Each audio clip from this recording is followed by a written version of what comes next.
ఓం నమో నారాయణాయ. అందరికీ నమస్కారం అండి. అందరూ ఎలా ఉన్నారు?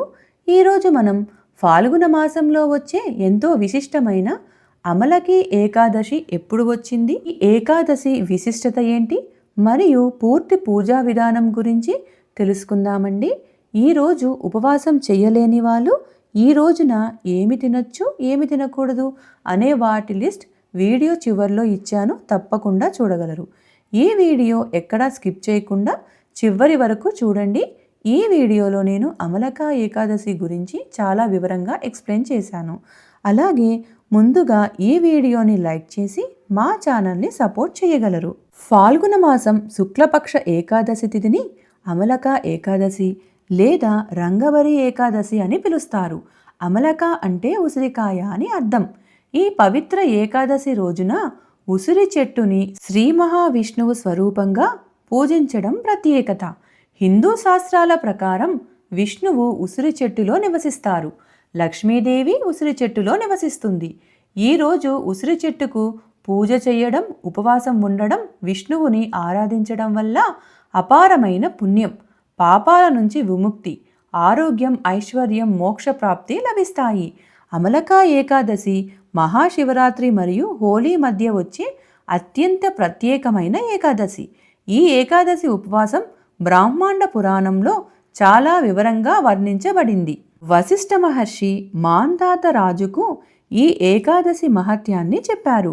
అమలకా ఏకాదశి అన్ని 24 ఏకాదశుల్లో ప్రత్యేకమైనది. ఈ ఏకాదశి రోజు ఉసిరి చెట్టు పూజకు ప్రత్యేక ప్రాముఖ్యత ఉంది. ఉసిరి చెట్టు యొక్క ప్రాముఖ్యత గురించి తెలుసుకుందాం. హిందూ శాస్త్రాల ప్రకారం ఉసిరి చెట్టు అత్యంత పవిత్రమైనది. వేర్లల్లో మహావిష్ణువు, కాండంలో శివుడు, పైభాగంలో బ్రహ్మదేవుడు, కొమ్ములలో దేవతలు, ఆకులలో వేదాలు, పువ్వులలో, పండ్లలో లక్ష్మీదేవి నివసిస్తుంది. ప్రత్యేకంగా అమలకా ఏకాదశి రోజున శ్రీ మహావిష్ణువు ఉసిరి చెట్టులో మరియు చెట్టు చుట్టూ నివసిస్తారు. కొన్ని సాంప్రదాయాల ప్రకారం లక్ష్మీదేవి ఉసిరి చెట్టులో నివసిస్తుంది. శ్రీకృష్ణుడు మరియు రాధాదేవి కూడా ఉసిరి చెట్టు దగ్గర నివసిస్తారని నమ్ముతారు. బ్రహ్మాండ పురాణం ప్రకారం అమలకా ఏకాదశి ఉపవాసం ఆచరించడం వల్ల అన్ని పాపాలు పూర్తిగా నశిస్తాయి. 1000 గోవులను దానం చేసిన పుణ్యం లభిస్తుంది. దివ్య పుణ్యం సంచితం అవుతుంది. మోక్ష ప్రాప్తి లభిస్తుంది. వైకుంఠంలో విష్ణువు పాదపద్మాల దగ్గర స్థానం లభిస్తుంది. భక్తుడికే కాదండి, పూర్వీకులకు, భవిష్యత్తు తరాలకు కూడా ఆశీస్సులు లభిస్తాయి. ఉసిరికాయ శ్రీ మహావిష్ణువు నోటి నుంచి ఉద్భవించిందని పురాణాలు చెబుతున్నాయి. ఉసిరికాయ తినడం వల్ల ఆధ్యాత్మిక ప్రయోజనాలు 3 రెట్లు పెరుగుతాయి. ఉసిరి చెట్టు కింద పూజ చేయడం అత్యంత శుభప్రదం. ఇది సంపదని తెస్తుంది, జీవితంలో అడ్డంకులు తొలగిస్తుంది. అయితే 2026లో అమలకా ఏకాదశి హిందూ క్యాలెండర్ ప్రకారం ఫాల్గుణ శుక్ల ఏకాదశి ఫిబ్రవరి 27 రాత్రి 12:33 ప్రారంభమై ఫిబ్రవరి 27 రాత్రి 10:22 ముగుస్తుంది. ఈ ఏకాదశి ఉపవాసాన్ని ఫిబ్రవరి 27న పాటించాలి. అమలకా ఏకాదశి రోజున సూర్యోదయానికి ముందు లేచి తలస్నానం చెయ్యాలి. బ్రహ్మముహూర్తంలో స్నానం చేయడం అత్యంత పుణ్యప్రదం. సాధ్యమైతే పవిత్ర నదులలో స్నానం చేయాలి, లేదా ఇంట్లోనే నీళ్ళల్లో కాస్త పసుపు వేసుకొని తలస్నానం చేయండి. పసుపు లేదా తెల్లని వస్త్రాలు ధరించాలి. ముందుగా పూజా స్థలంలో శ్రీ మహావిష్ణువు విగ్రహం లేదా చిత్రపటం పెట్టుకొని పసుపు పువ్వులతో అలంకరించుకోవాలి. ముందుగా పసుపు గణపతిని కానీ, గణపతి ప్రతిమకి కానీ పూజ చేసుకొని తరువాత విష్ణుమూర్తికి ధూపం, దీపం చూయించి పసుపు పువ్వులు, తులసి దళాలు సమర్పించాలి.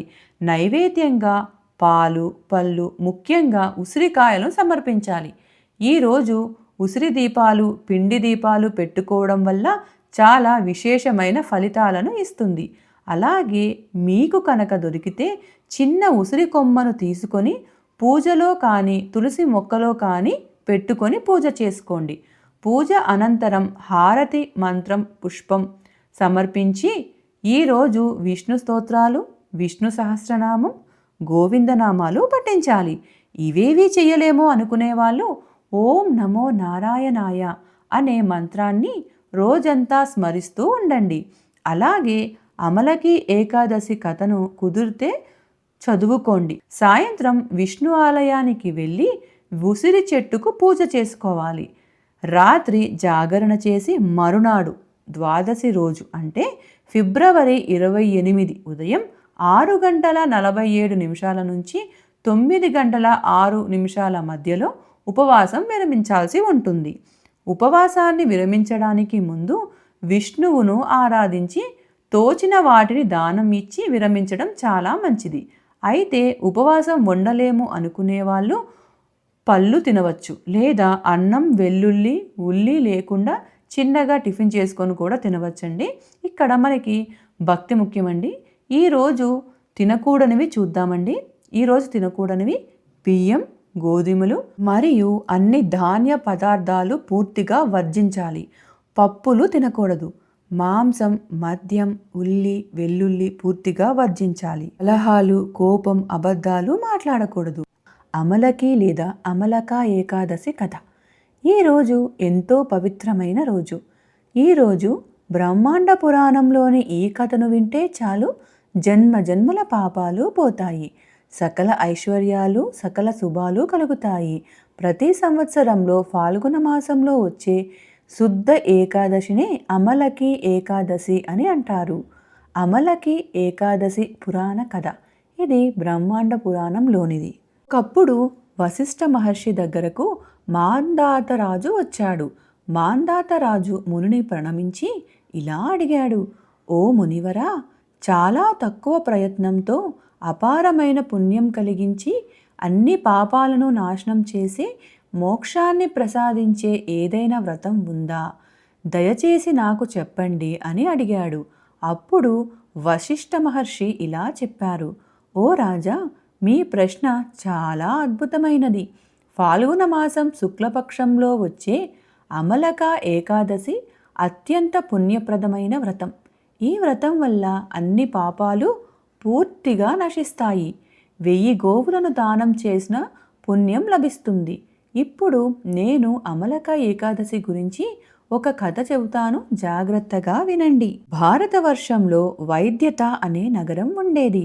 అక్కడ చైత్రరథ అనే ధార్మిక రాజు పరిపాలించేవాడు. ఆయన ధర్మం, సత్యం, దయ, న్యాయంతో రాజ్యాన్ని పాలించేవాడు. ప్రజలు చాలా సంతోషంగా, శాంతిగా జీవించేవారు. రాజు మరియు ప్రజలందరూ భగవంతుడిని భక్తితో ఆరాధించేవారు.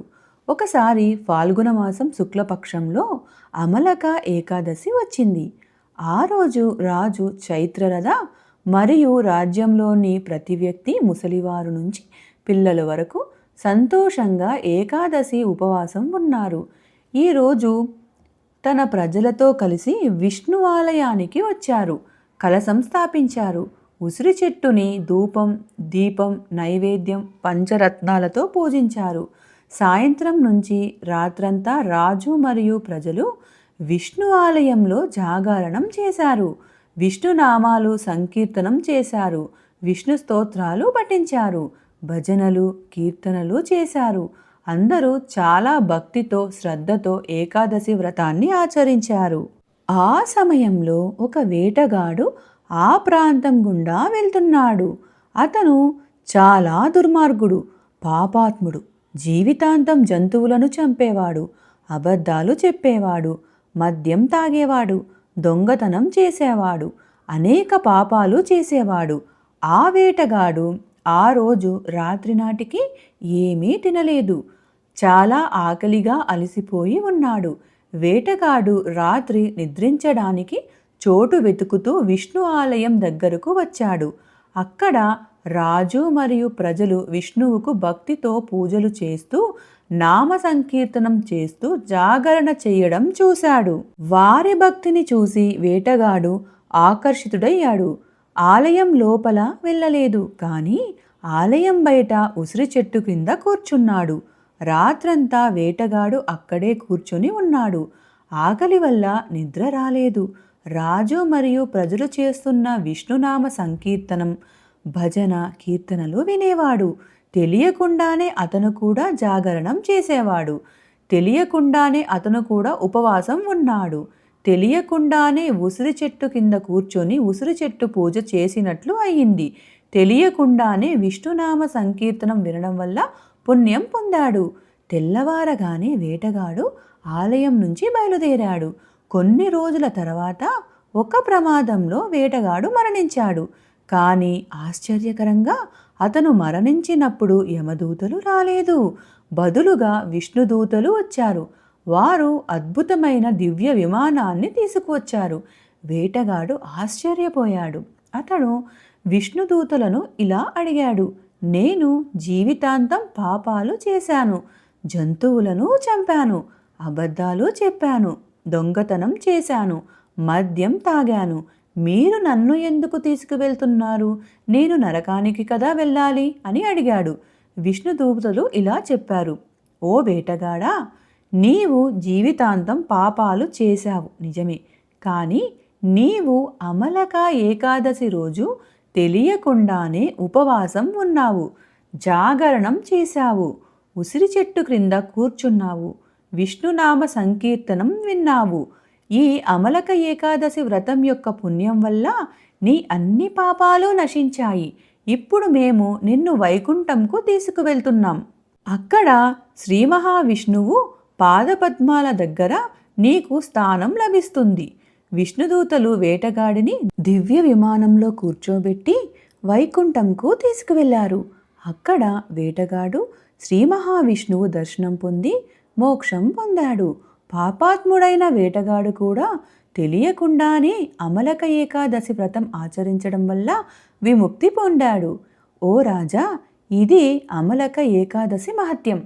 తెలిసి ఆచరించిన తెలియక ఆచరించిన అమలక ఏకాదశి వ్రతం అన్ని పాపాలను సిద్ధి చేస్తుంది, భక్తుడిని రక్షిస్తుంది, వైకుంఠంలో స్థానం ప్రసాదిస్తుంది.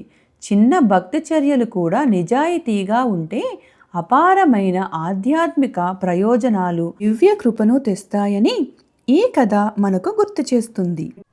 కాబట్టి అందరూ ఈ అమలకి ఏకాదశి రోజున ఉపవాసం చేసి ఉసిరి చెట్టుని లేదా విష్ణుమూర్తిని భక్తితో పూజిస్తే అపారమైన పుణ్యం లభిస్తుంది. ఈ కథ మీకు నచ్చితే వీడియోని లైక్ చేయండి, మీ ఫ్రెండ్స్ అండ్ ఫ్యామిలీతో షేర్ చేయండి. ఇలాంటి మరింత పవిత్రమైన కథల కోసం మా ఛానల్ను తప్పకుండా సబ్స్క్రైబ్ చేయండి. ఓం నమో నారాయణాయ.